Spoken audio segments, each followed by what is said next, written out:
ഇന്നലകൾ ഇന്ന് brought you in association with SK hospital. ഇന്ന് പൂജനീയ ഗുരുജി മാധവ സദാശിവ ഗോൾവാൾക്കറുടെ 53-ാം സ്മൃതി ദിനം.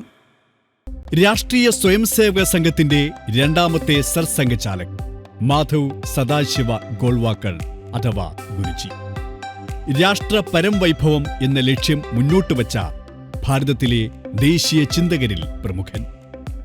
മഹാരാഷ്ട്രയിലെ നാഗ്പൂരിനടുത്തുള്ള രാംടെക്കിൽ സദാശിവറാവുവിന്റെയും ലക്ഷ്മിഭായ് ഗോൾവാൾക്കറിന്റെയും മകനായി 1906 ഫെബ്രുവരി 19 മാധവ് സദാശിവ ഗോൾവാൾക്കർ ജനിച്ചു.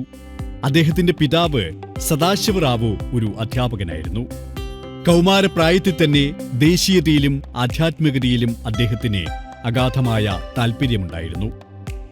1924 ഇന്റർമീഡിയറ്റ് പാസായ ശേഷം ബനാറസ് ഹിന്ദു സർവകലാശാലയിൽ നിന്ന് ബിരുദവും ബിരുദാനന്തര ബിരുദവും നേടിയ ശേഷം സമുദ്ര ജീവശാസ്ത്രത്തിൽ ഡോക്ടറേറ്റ് നേടാൻ മദ്രാസിലേക്ക് പോയെങ്കിലും പിതാവിന്റെ ജോലിയിൽ നിന്നുള്ള വിരമിക്കൽ കാരണം പഠനം പൂർത്തിയാക്കാൻ സാധിച്ചില്ല. തിരികെ വന്ന് ബനാറസ് ഹിന്ദു സർവകലാശാലയിൽ അധ്യാപകനായി. അവിടുത്തെ വിദ്യാർത്ഥികൾ ഗോൾവാൾക്കറെ ആദരവോടെ ഗുരുജി എന്ന് അഭിസംബോധന ചെയ്തു. പിന്നീട് സംഘടനാ പ്രവർത്തകരും അനുയായികളും ഗുരുജി എന്ന് ആദരവോടെ വിളിച്ചു തുടങ്ങി. അസാമാന്യമായ ഓർമ്മശക്തിയും അതിശയകരമായ ബുദ്ധിപ്രതിഭയും സഹിഷ്ണുതയും അച്ചടക്കവും വിദ്യാർത്ഥികളുടെ അതിരുകളില്ലാത്ത സ്നേഹവുമുള്ള ഒരു അതുല്യ പ്രതിഭയായിരുന്നു ഗുരുജി. 1939 ഗുരുജിയെ RSSന്റെ സർകാര്യവാഹായി ഡോക്ടർ ഹെഡ്ഗേവാൾ പ്രഖ്യാപിച്ചു. 1940 ജൂലൈ 3 ഗുരുജി RSSന്റെ രണ്ടാമത്തെ സർസംഘചാലകായി ചുമതലയേറ്റു.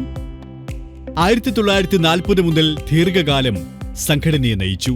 നിരവധി പ്രതിബന്ധങ്ങൾക്കിടയിലും ഡോക്ടർ ഹെഡ്ഗേവാറിന്റെ മാർഗത്തിൽ സംഘടനയെ നയിച്ചു.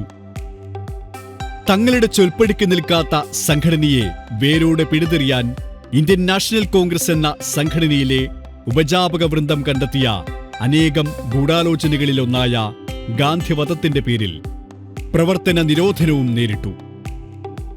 1963 അതേ കൂട്ടരെ കൊണ്ട് RSS എന്ന സംഘടനയുടെ 3500 പേരുടെ ഒരു വാഹിനിയെ ഇന്ത്യൻ റിപ്പബ്ലിക് ദിന പരേഡിൽ മാർച്ച് ചെയ്യാൻ ക്ഷണിച്ചതും ഇന്ത്യ പാക് യുദ്ധം നടക്കുമ്പോൾ അന്നത്തെ പ്രധാനമന്ത്രി ഉപദേശങ്ങൾ സ്വീകരിക്കാൻ ക്ഷണിക്കുന്ന നിലയിലേക്കും സംഘത്തെ വളർത്തിയെടുക്കാനും അതിലൂടെ മധുര പ്രതികാരം ചെയ്യാനും കഴിഞ്ഞ മഹാനായ സംഘാടകനാണ് ഗുരുജി.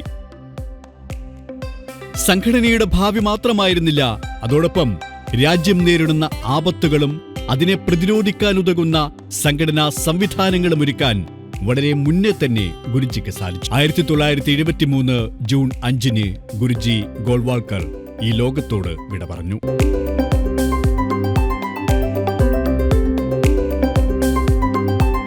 ഇന്നലകൾ ഇന്ന് brought you in association with SK hospital. SK hospital, touching human lives. Edappally, Trivandrum.